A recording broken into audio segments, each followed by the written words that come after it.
4 months is all we have left until the iPhone 13 event hits. And there's been a lot of leaks and rumors coming. Some are like Star Trek level far-fetched. I wanted to break down everything that we're hearing the iPhone 13 could have and give you my thoughts what I think is gonna make it in this phone and what's gonna have to wait until the iPhone 14.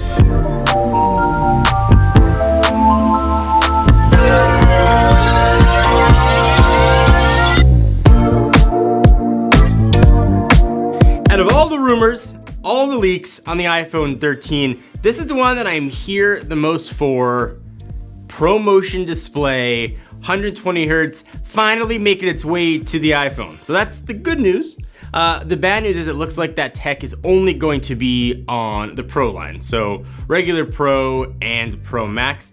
Disappointing for the regular 13s, but Apple has needed this for years. Their screens are amazing, their calibration is great, but they have fallen so far behind when you actually look at the displays coming from other manufacturers. The Android world, the flagship phones have been doing this for a very long time, and Apple needs it to very least catch up to the level of technology. All right, so let's talk a bit about them bumps on the back of the phone. The cameras, we're gonna see a big improvement from the 12 series to the 13 series. So iPhone cameras have generally been amongst the best, and usually it alternates Samsung, Google, but at least they've been in the top 3 to top 4 of like the smartphone world. Apple's looking to close that gap a little bit more. This is actually gonna be one of the biggest improvements that we've seen to the cameras in several years. So first, larger sensors and a new form of image stabilization. Low light performance should show like a just generational leap.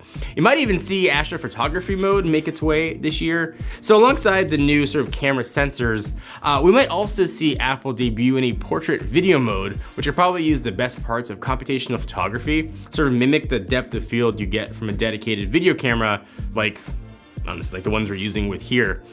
Portrait mode has obviously become a staple in the industry with every phone having some similar feature. Like I said, sometimes I tend to forget how generally not good it was at launch, and I would expect that same problem to make its way to portrait mode video. First generation's gonna need some work, it'll be fun to play with, but as we get to the next 2 or 3 phones, they should get it to be really dialed down. Also, these new cameras are reportedly so big, the configurations have to be changed to a diagonal design versus the top and bottom layout that kind of we have right now. A bummer for me personally. I was hoping for a better zoom. 2.5 is, I think, like an embarrassment for a flagship phone right now, and that's the best zoom that Apple offers on the 12 Pro Max, but it looks like it's gonna stick around for at least another year. And now for the sexiest of all topics. So I wanna bring the mood down a little bit. We got a nice sexy topic to talk about with the iPhone 13, new 5G modems. Now I can imagine that it might not be something that you guys are all excited and jazzed about, but it is going to make how you use your phone and what you can do with it, I think, a lot better. So first one, better battery life. Should be awesome. Everybody can get on board with that. So it should be using Qualcomm's newest X60 modem. That can be integrated into the main phone's chipset, which is going to save space, reduce battery drain, and also should hopefully lower costs, but probably just for Apple, that won't filter down to us. Compatible with 5G networks globally, supports dual SIM with 5G, even aggregated both millimeter wave and sub-6, potentially and theoretically faster speeds, and so 5G network can simultaneously deliver, if you can find it, insane performance.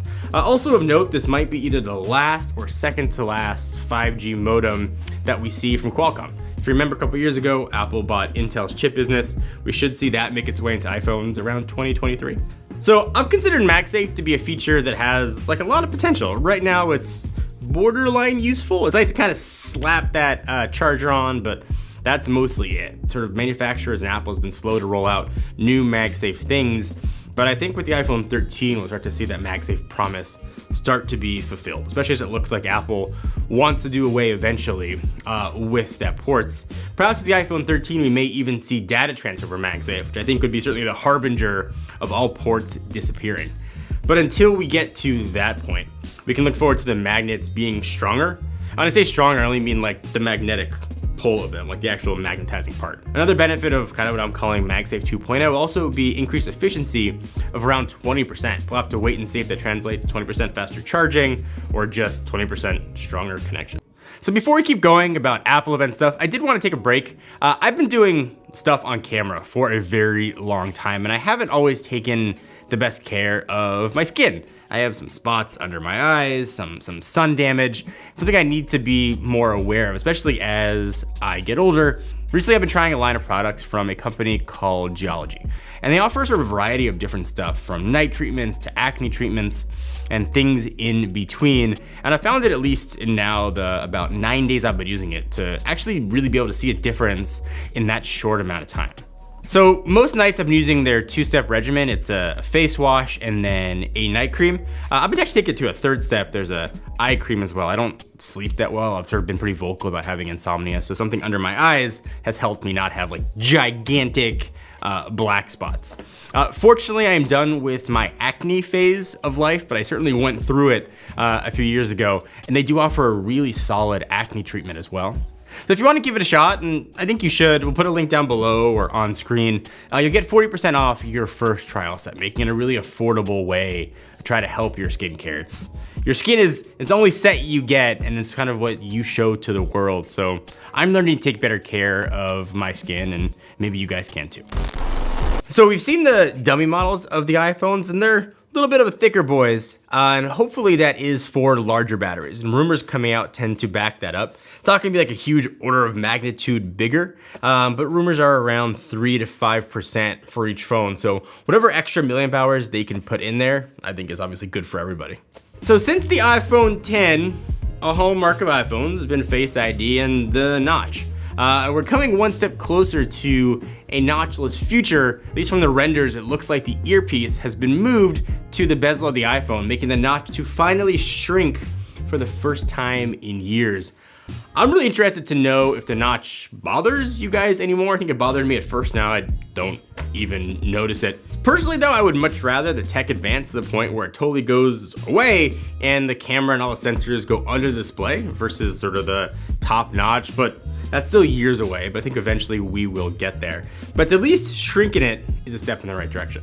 So, like, we've been wearing a lot of masks, and I never thought that I would necessarily miss Touch ID, but I have, and it looks like it should make its debut, I guess re-debut, with the iPhone 13. There's been conflicting reports about how its grand comeback is going to work. If it will be under display, like we've seen a lot of other manufacturers do, or if Apple just put it in the power and lock button, kind of like we have with the iPad Air.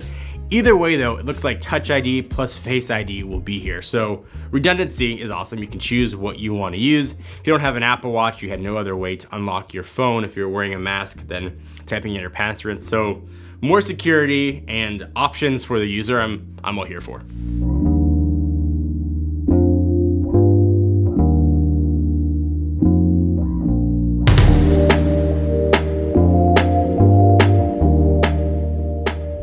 So looking at a next generation of phone, obviously it's gonna have the next generation chip, right?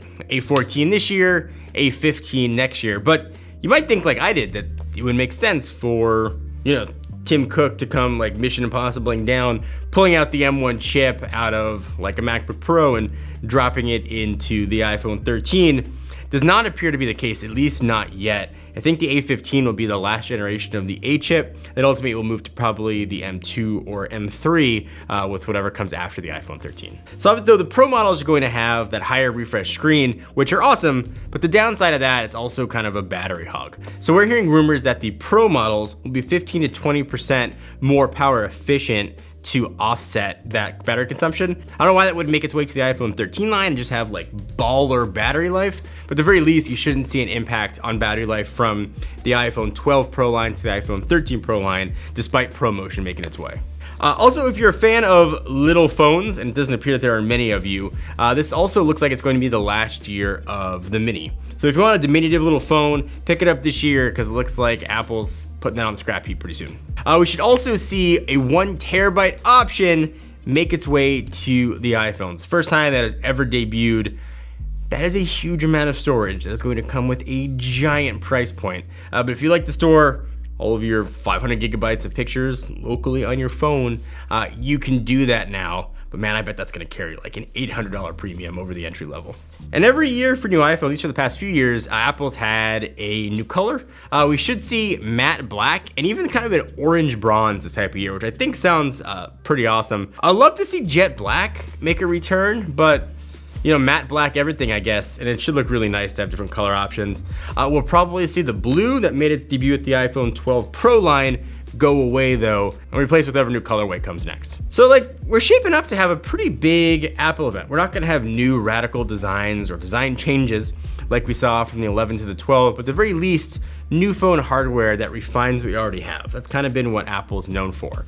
And while it looks like the iPhone 13 should be iterative, there should be a lot of features that make the upgrade worthwhile. For me, the higher refresh rate screen is probably the only reason I would look to upgrade. If you've never used a phone with 120 hertz or 90 hertz, then it's probably not gonna matter that much to you. But if you have and you've seen the smoothness of it, at the very least, something to consider.